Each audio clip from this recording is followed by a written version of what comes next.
Olá, pessoal, tudo bem com vocês? Sejam bem-vindos a mais uma Cromatina Class. E hoje nós vamos falar sobre um tema muito interessante, muito atual, um artigo fresquinho que foi publicado esses dias.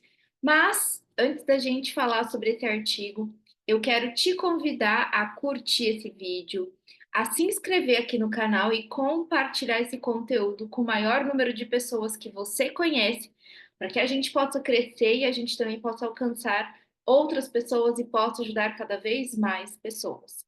Bom, hoje a gente vai falar a respeito da nova definição de obesidade. Vocês viram, ou se não viram, vamos ver hoje juntos, né? Eu vou trazer aqui alguns infográficos da publicação, uma publicação recente feita numa revista de alto impacto chamada The Lancet.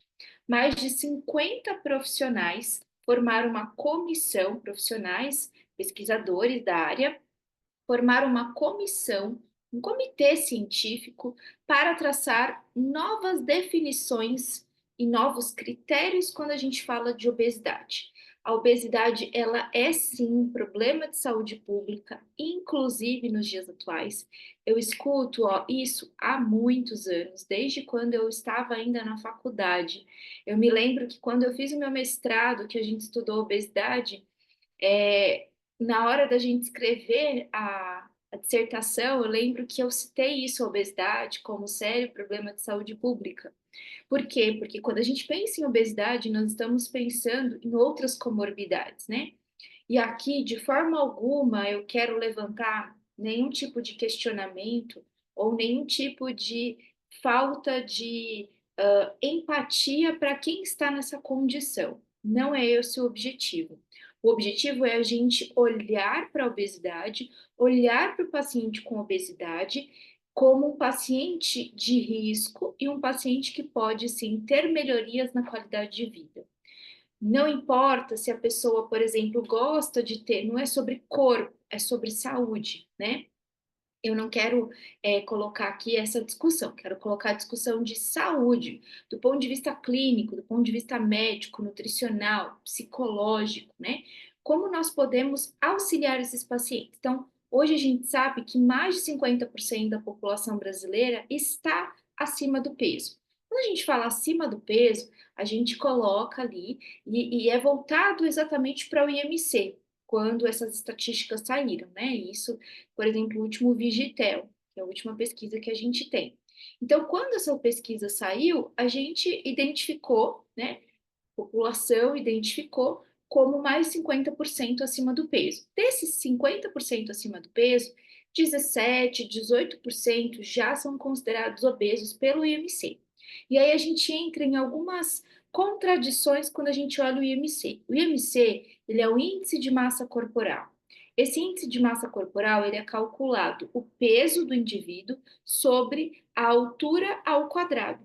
Então, quando a gente tem, e eu vou mostrar para vocês as classificações desse IMC, quando eu pego uma pessoa que tem volume de massa muscular, mas então ela tem peso corporal alto, vamos supor que é uma pessoa mais baixa, isso pode dizer que ela tem um IMC de 30, de 35, e pode classificá-la como obesa, sendo que ela tem volume de músculo, ela não tem gordura corporal.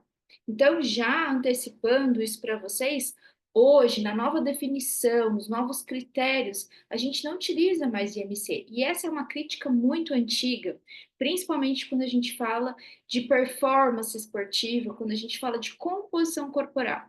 Não necessariamente atletas, mas você pega, por exemplo, uma pessoa que ela é mais forte pensando em construção de músculo. E aí, ela é uma pessoa mais baixinha, por exemplo, uma estatura mediana, ela vai ter um IMC mais alto. É comum. E se eu fosse colocar essa pessoa dentro dos estudos, eu classificaria essa pessoa como obesa, sendo que ela tem volume muscular. E aí, então, nessa publicação recente, deixa eu compartilhar com vocês. Deixa eu abrir primeiro, né? Aí eu compartilho, fica mais fácil. Vou compartilhar aqui com vocês os infográficos do artigo. Vou colocar aqui nas referências também, tá? Mas eu quero compartilhar com vocês o infográfico do artigo. Então, aqui, nesse infográfico do artigo, ele fala um pouquinho sobre as limitações dessa atual definição, Então, se eu levar em consideração um indivíduo, por exemplo, com IMC abaixo de 18,5, ele está assim abaixo do peso, ele está com um perfil mais de risco até de subnutrição, né? E aqui, ó, critérios da população descendentes europeias. O normal, né? Entre 18,5 e 24,9, acima do peso de 25 a 29,9, e aí a gente começa a pensar em obesidade acima de 30, tá? Quilogramas por metro quadrado, porque é a unidade de medida do IMC. Então, esse índice de massa corporal, ele é muito subjetivo, né? Porque a gente começa a colocar pessoas aqui e não considerar exatamente a clínica delas. Então, eles fazem esse contraponto, eles mostram, né, essas limitações. Eles mostram aqui também, por exemplo, ó, uma pessoa acima do peso, então ela tem ali um IMC de 28,2. Ela tem excesso de peso? Tem, mas ela tem sintomas, por exemplo, ela tem pré-diabetes, ela tem resistência à insulina, ela tem alteração hepática, alteração renal? Não. Então, ela tem um diagnóstico, um subdiagnóstico ali de obesidade, né, de excesso de peso. Então, isso vai ser importante, porque eu preciso classificar também essa questão de excesso de peso. Um outro exemplo, eu posso ter uma pessoa com IMC de 30,1, que pode ser um atleta, pode ser uma pessoa que faz hipertrofia, ela não tem excesso de gordura corporal, ela não tem sintomas. E aí, por que que ela é diagnosticada dentro dessa limitação? Só pensando em MC, por que ela é diagnosticada como obesa? E aí a gente vai ter, então, as outras repercussões. No entanto, eu posso ter uma pessoa que ela tem um IMC de 36,2 e ela tem excesso de gordura corporal, ela tem sintomas associados, então ela é uma pessoa que eu tenho que me preocupar mais, né? É um paciente que eu me preocupo mais nessa situação, tá? E aí ele vai falar um pouquinho sobre tudo isso. O que que acontece, gente? Acontece aqui, ó, que hoje, de acordo com essa publicação, a gente tem duas principais caracterizações desse paciente, né? Pensando na condição clínica. Uma obesidade pré-clínica e uma obesidade clínica. O que que isso quer dizer? Então, isso quer dizer que, por exemplo, quando a gente identificar esse paciente, além do IMC, a gente também precisa levar em consideração outras medidas. Então, a gente leva em consideração circunferência abdominal, a gente leva em consideração também se a pessoa ela tem predisposição, se existem algumas evidências clínicas dela ter, por exemplo, risco cardiovascular, diabetes tipo 2, resistência da insulina, por exemplo, até algum tipo de câncer. Se esses indivíduos, eles ainda não apresentam essas características, mas eles estão acima do peso, eles estão com a circunferência abdominal aumentada, a gente diz que é uma obesidade pré-clínica. Então, ele não tem essas condições.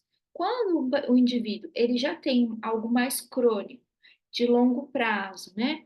Então, por exemplo, se a gente pensar, é que a gente já está há 5 anos, mas se a gente pensar ali durante a pandemia, muitas pessoas ganharam peso durante a pandemia, não é? Só que elas ganharam peso, por exemplo, elas ganharam peso e elas se mantiveram acima do peso. E 5 anos já é um pouquinho mais crônico. Mas se a gente tiver um curto prazo, a gente pode identificar essa pessoa acima do peso, mas sem alterações clínicas relevantes. Então, ela tem ali acima do peso, mas ela não tem hipercolesterolemia, a glicemia está adequada, ela não tem, né, o risco cardiovascular iminente. Então, ela tem até uma boa alimentação. Já viram aquelas pessoas que estão acima do peso, mas quando você olha para a alimentação, ela tem uma boa alimentação, é que ela acaba consumindo um pouco mais. Por exemplo, tem dificuldade no gasto energético, disfunção hormonal.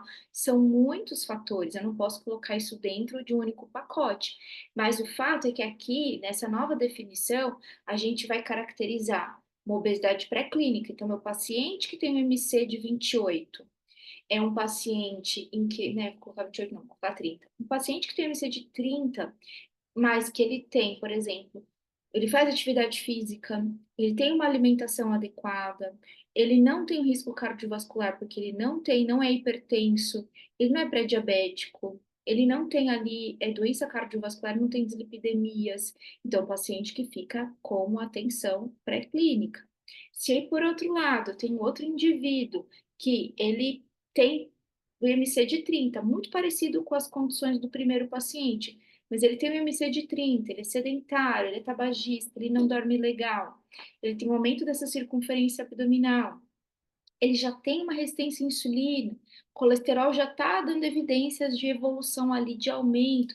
Poxa vida, esse indivíduo ele já pode apresentar uma outra categoria de assistência, uma categoria de obesidade clínica. Então, isso foi importante para que a gente pudesse, enquanto profissionais também, identificar qual é o nível de assistência que a gente vai dar para esse indivíduo, porque é diferente, né? Então, será que esse indivíduo, eu vou trabalhar mais com recursos de estilo de vida? Será que para o outro indivíduo, além de estilo de vida, o médico, né, que acompanha esse paciente, se ele observar necessidade de uso ali de medicação, né, de outras intervenções, será muito mais associado para esse tipo de obesidade clínica, né? Então, aqui eles colocam, pensando na patofisiologia, né, dessa obesidade pré-clínica para clínica, para que eu tenho excesso de peso. Então, pré-clínico, excesso de peso. Quando eu começo a ter alterações estruturais a nível de tecido, de órgão, de sistema, aí eu já começo a ter essa transição para a obesidade clínica. Quando eu tenho as alterações evidentes, aí eu já tenho obesidade clínica, né? E aí ele vai mostrando aqui, ó. Então, o que que foi incluído? Olha, isso é muito importante, né? Aqui o indivíduo, vamos pegar um indivíduo aqui com 28,8, porque é exatamente esse exemplo que eu acabei dando, né? Ó, não tem excesso de peso, aqui tem excesso de peso. Massa muscular normal, aqui tá normal já em declínio. Ambos estão, né, pelo antigo diagnóstico de MC, overweight, ou seja, com excesso de peso. Só que aqui o novo diagnóstico classifica esse indivíduo como não obeso e classifica esse indivíduo como um obeso pré-clínico. Essa é a grande diferença. Vamos pegar aqui outro caso. Um indivíduo com massa magra, né, com IMC de 32,4. Esse indivíduo ele não tem excesso de gordura corporal, ele tem uma alta constituição de massa magra muscular, ele não tem sinais e sintomas associados. Ele, na classificação antiga, era considerado obeso, na nova classificação, ele não é considerado obeso. E assim por diante, né? Então, quando a gente olha para essa nova definição, até para o manejo clínico, até para que a gente possa identificar quem são esses pacientes que eu posso ali, né, separar como nível de assistência diferenciado, na prática, nós já fazíamos isso, na verdade, quando você trabalha com atleta, quando você trabalha com, é, não necessariamente atleta de alto rendimento, mas pessoas que fazem atividade física, elas podem ter um volume muscular maior. E esse volume muscular maior, a gente já olhava para outras formas de avaliação de composição corporal. Então, se a gente tem a oportunidade de fazer um DEXA, se a gente tem a oportunidade de fazer algumas avaliações um pouco mais robustas e um pouco, né, mais fidedignas, tudo isso era muito mais considerado e vai continuar sendo considerado, mas para estudos populacionais eu não conseguia diferenciar essa pessoa. Agora eu já consigo, então até mesmo a estrutura dos estudos vai mudar, né? Em relação à metodologia, isso vai ter uma mudança importante. Então, quando a gente for olhar para o estudo, e aí vai falar, olha, essa pessoa respondeu a essa dieta específica, só que essa não, esse grupo não. Então, qual que é a diferença, sendo que eles têm o mesmo IMC? Ah, condições metabólicas. Um tem uma condição metabólica com mais necessidade de nível de assistência e outro tem menor. Então, é exatamente isso que vai acontecer. E aí eles comentam aqui, né, sobre todas as consequências, toda, né, o manejo, o gerenciamento de tudo isso. Por quê? Porque pode trazer, inclusive, um pouco mais de prioridades na hora de fazer o tratamento adequado desse indivíduo, certo? E trazer mais o quê? Mais chance de sucesso também para esse tratamento, um pouco mais de esforço ali, não somente dos profissionais, mas também do próprio paciente, né? Porque a gente não consegue fazer nada se esse paciente também não tiver essa disponibilidade em se ajudar. a gente não consegue ir para frente, evoluir, se esse paciente não tiver realmente essa disposição em fazer tudo isso acontecer. Então, é uma via de mão dupla, sempre falo isso. E é uma corresponsabilidade. Eu tenho a minha responsabilidade, o paciente tem a responsabilidade dele também, tá certo? Espero que vocês tenham gostado. Eu vou deixar aqui na descrição do vídeo o link desse artigo novo para que vocês possam acessar, tá bom? Para que vocês também possam ter esse conhecimento. Então, essas mudanças elas aconteceram, isso vai nos ajudar bastante quando a gente olhar para os novos artigos, para as novas metodologias.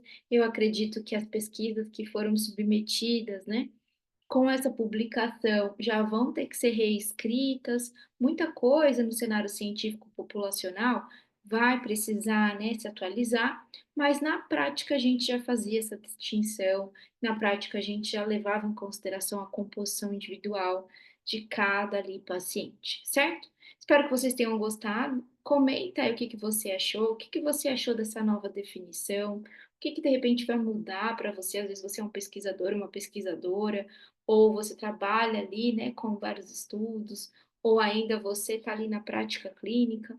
Então comenta aí que eu quero saber, tá bom? Beijo grande para vocês, uma excelente semana, fiquem com Deus e até a próxima Cromatina Class. Beijo, gente, tchau, tchau.